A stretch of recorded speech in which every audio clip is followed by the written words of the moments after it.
here on The Sweat. I'm joined by DraftKings contributor Matt Meiselman and Rotowire's Nick Whalen, here to give a sportsbook and DFS preview of tonight's relatively small four-game slate in the NBA. So, Matt, who are you paying up for in your DFS lineups tonight?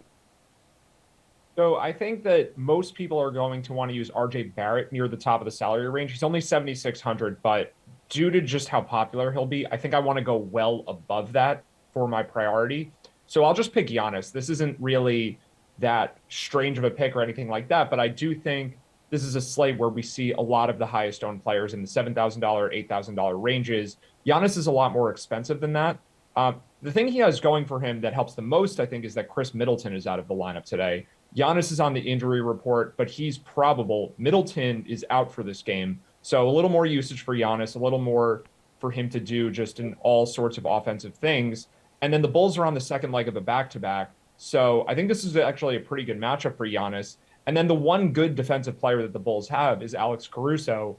I think he probably winds up playing on Drew Holiday for most of the game. I don't think that he's really well equipped to guard Giannis. That's probably Patrick Williams or Derek Jones or someone like that. So I think overall this just sets up really well for Giannis. I think paying up for him makes a lot of sense. Yeah, Nick, when you're looking on DraftKings, you got Jokic at 12,400, Giannis at 12,100, Trae Young at 10,400. Then you have five players who are out. Then you jump down to DeMar DeRozan at 8,600. So where are you going? Are you going to pay all the way up for one of those top three guys, or are you jumping down to that 8K range? Yeah, I mean, I think Matt's on the right track with Giannis. You take Chris Middleton away. There are some stars in the league where you take away their complementary piece and you maybe worry about, what kind of responsibility that puts on their shoulders, and some guys press in that situation. With Giannis, it's kind of the opposite. You feel better about him, I think, as a DFS option, the less help he has around him. So I think if I'm deciding between he and Jokic at the top, I would lean toward Giannis tonight. But I do like a few options in that kind of upper middle range where you have Trae Young at 10,400 going up against the New York Knicks at the Garden. We, of course, know that Trae Young loves playing at that venue. He's basically been a one-man show. We have no idea if or when John Collins is going to come back. And it's been kind of rough, game to game. You don't know what you're getting from the Atlanta Hawks, but you can pretty much count on Trae Young whenever he's healthy to have a pretty huge night. He had those back-to-back 47 and 46-point games last week. He's obviously capable of that on any given night. So I like Trae Young at 10-4, and then DeRozan at 8,600, pretty decent price, given what he's proven capable of earlier this season. And even Klay Thompson at 8,100, he took 22 shots the other night with Steph Curry out. Doesn't do a whole lot outside of scoring in threes. That's a concern, but kind of the featured potential number one option now in that offense the rest of the regular season. All right, where are you finding DFS value tonight, Nick, if you're going to be paying all the way up for Giannis? So first, I like DeAndre Hunter at 5,000. I think that's just a bargain for a guy who plays a lot of minutes and does a lot of things, especially with Collins out.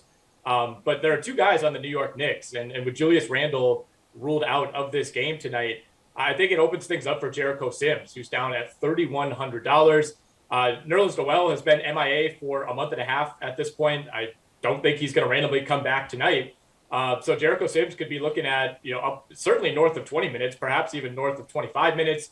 He played 21 minutes with Randle in the lineup against Utah on Sunday. He had a 23 DraftKings point game last week. Obviously, you're not expecting huge things here, but for a guy who's essentially a minimum price, I think there's a chance that he overproduces pretty well tonight. All right, Matt, where are you finding DFS value? But yeah, I'm looking to the Knicks also. This is a situation that we certainly have to care about with Julius Randle not playing, as Nick said. I think Obi Toppin is the guy that most people are going to want. I like the Jericho Sims call, but I think my favorite plays from the Knicks are going to be at guard, where if you're fading RJ Barrett, which I do think is a reasonable move to make in large field tournaments, you want to play another guard on the team who would maybe benefit if Barrett is in foul trouble or just having a poor game. So I like Alec Burks at 5,600. I think he's sort of a value play. I mean, this isn't as cheap of a price as some other Knicks guys, but he could get lost in the shuffle a little bit as far as DFS ownership, where you have a couple of Knicks guys that are $3,000 and then Barrett, who's more expensive than Burks. And I think that that's where the popular plays really come from, with Toppin and Barrett being 1 and 2 as the priority. So Burks in the middle and then Evan Fournier to a lesser extent. But I do think that if you're making DFS lineups tonight, you need to have at least one Knicks player in there, because just how much usage opens up without Randle is really a big deal. All right, to the Sportsbook now. Matt, which team do you like to cover the spread tonight? That Warriors Magic game has the largest one on the slate. Well, I'll just stick to the game that we're already talking about. I like the Knicks +3, and there are a couple situations in the NBA this year where players that are generally considered to be pretty good and perhaps even the best players on their teams are not nearly as good as people think because they accumulate a lot of counting stats, but they're not very efficient. So we saw this the other night. Kyle Kuzma didn't play for the Wizards. The Lakers wound up favored in the game, and the Wizards won anyway. And I think Kuzma, when he plays, makes the team worse because he has the ball the whole game and he doesn't pass. Julius Randle maybe is not exactly the same because he does pass a little bit, but I do think the Knicks are better off without him. I think they have plenty of good players that just don't get the shots because Randle always has the ball, or he dribbles around for 21 seconds and they get it right at the end of the shot clock and their shot quality is worse. So not having Randle is not a big deal. This line was +1 this morning. Now it's +3. To me, that's just 2 free points that we're getting because Randle doesn't really matter. And now the Knicks are underdogs by 2 more than they would have been otherwise. And the Hawks have failed to cover the spread in each of their last 6 road games. So, Nick, which team do you like to cover?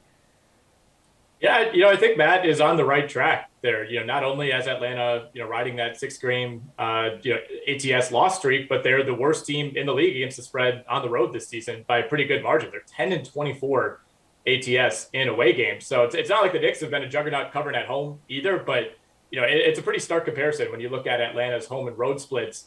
I think the Julius Randle point stands. He's a guy who puts up a lot of counting stats, but ultimately he's been mostly healthy this year, and the Knicks are probably going to miss the playoffs.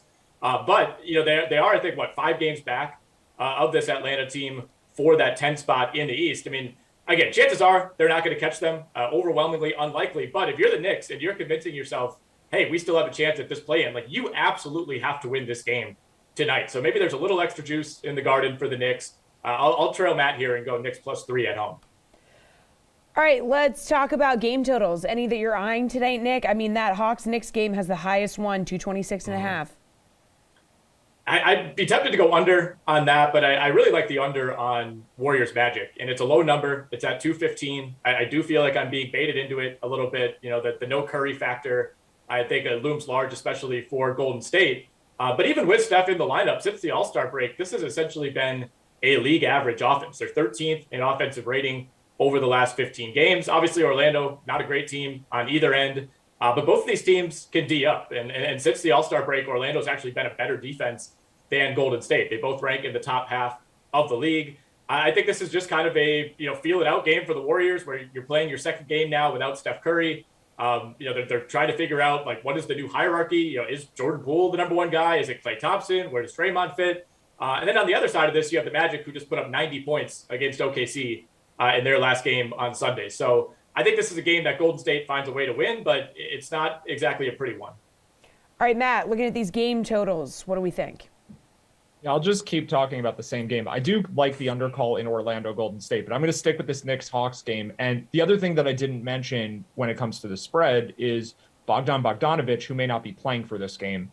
And if he's out, especially, I like the under. I kind of lean that way anyway, but if you take him off the court, it's not that he's an unbelievable offensive player. I think he's a pretty good one, but DeLon Wright is the backup there, and I think he could be the one who picks up those minutes. DeLon Wright is a really good defender and probably the best defender as far as guards are concerned on this Hawks team. So part of the reason I always like the under when Trae Young doesn't play, yes, it's because Trae Young is amazing at offense and not so good at defense. And when you remove him, the team just has less points scored on both ends. But part of that is DeLon Wright's effect, where he is a defense-first player. So switching from Bogey to DeLon Wright would be a pretty good bump for the under. So I'm kind of just interested in that news for that bet there.